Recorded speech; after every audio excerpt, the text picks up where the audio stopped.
அலுப்கம மற்றும் வேறுவலை பிரதேசங்களில் ஏற்பட்ட அமைதியின்மையின் போது 2 உயிரிழந்துள்ளதாக போலீஸ் மா அதிபர் என்.கே. இளங்ககோன் தெரிவிக்கின்றார். அலுப்கம மற்றும் வேறுவலை போலீஸ் பிரிவுகளில் பிறப்பிக்கப்பட்டுள்ள போலீஸ் ஊரடங்கு சட்டம் அமுலில் இருப்பதாக அவர் குறிப்பிட்டார். சட்டம் மற்றும் அமைதியை பாதுகாக்க போலீசாருக்கு ஒத்துழைப்பு வழங்குமாறு களுத்துறையில் இன்று நடைபெற்ற ஊடகவியலாளர் சந்திப்பில் போலீஸ் மா அதிபர் கூறினார்.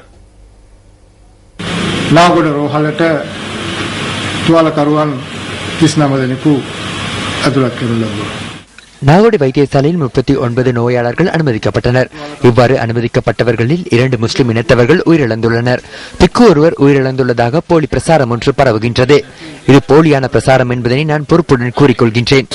8 பேர் கைது செய்யப்பட்டுள்ளனர். அவர்களில் சிலர் இன்று பிணையில் விடுவிக்கப்பட்டனர்.